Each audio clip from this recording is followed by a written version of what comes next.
For a lot of people that first become Catholic, there's this fear that they're going to lose all of their friends. So I thought I'd give you a little video today to teach you how to do that. So this video is called How to Lose All Your Friends by Becoming Catholic. Okay, now of course I'm being a little sarcastic, but it's true. It can happen where people who convert to Catholicism can lose some of their friends, and that's a hard thing. But I'm going to talk to you today about why that happens. And I'm going to give you 5 things that people do that encourage them losing their friends, okay? And these 5 things, speaking from experience here, I've done probably all of these at one point in time or another.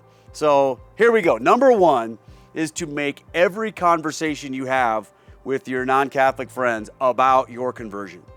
So if you do that, they're gonna get sick and tired of hearing about it. Now, the truth is, if every time you get together with your friends, you make every conversation about something to do with yourself anyway, they're probably gonna get tired of that anyway. So that's just not a great way to handle any kind of relationships. But for a new Catholic, if every time you gather together with someone from your old church or whatever, you just wanna talk about your conversion, they're probably gonna get tired of it. So sometimes you just need to chill.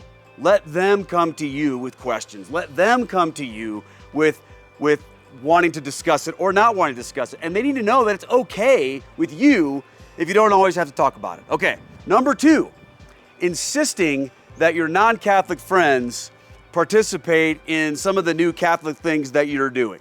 For example, when they come over to your house or when you go over to their house or whatever, anytime you go out to eat or whatever, you're with them and it's time to pray, you insist everyone makes the sign of the cross and prays the "Bless us, O Lord, and these thy gifts" prayer.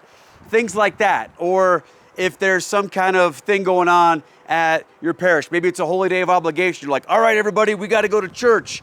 Or maybe it's time to pray the rosary and you grab your friends and you try to make them do all the Catholic stuff that you're doing.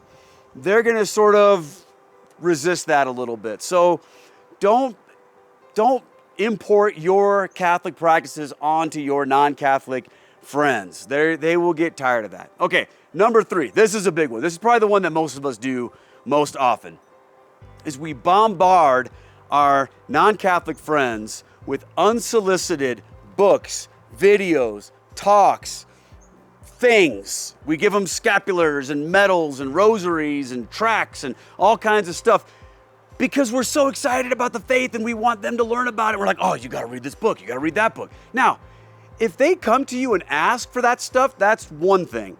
But if you find yourself always sharing posts and sharing videos and every time you get together with your friends, it's here's a book I found, all this, they're going to get sick of it. They're going to get tired. And eventually they're probably not going to want to hang around with you a whole lot. So stop doing that.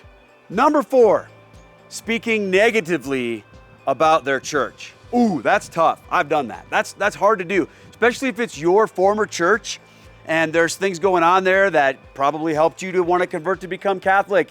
It's really hard for you not to talk trash about where you came from. But if your friends are still there and you do that to them, they're probably not gonna like that. So keep in mind, they're still there. They didn't convert to Catholicism like you did. So they're still in that church. And if you start talking smack about it, they're probably gonna get offended and not wanna hang around with you anymore. Okay, and then the last one, number 5, is this.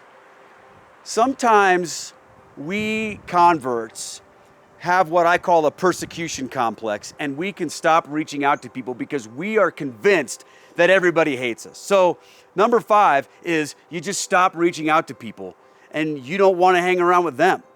And they are kind of like, well, I guess they became Catholic and they don't want to be friends with us anymore because we're not Catholic. So you can be because maybe they didn't understand, or maybe they didn't agree, or maybe they challenged you on something. You've decided that they just don't want to be your friend anymore. So you stop reaching out. Now, they may decide that they don't want to be your friend anymore. They may have such a hard time with your conversion to Catholicism that they just say, I can't deal with that person. That's happened to me too. But you know what else has happened to me?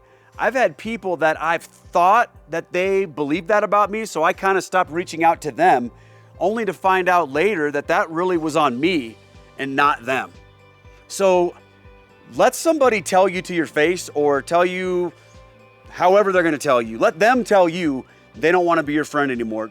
Don't just decide for yourself that the relationship's over.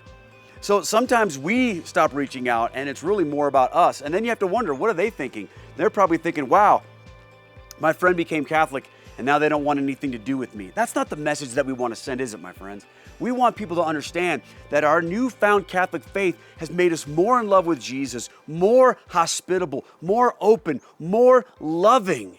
And when we express that type of attribute in our relationships, that type of virtue, you're not going to lose friends. You're going to see people reaching out to you, wanting to spend more time with you.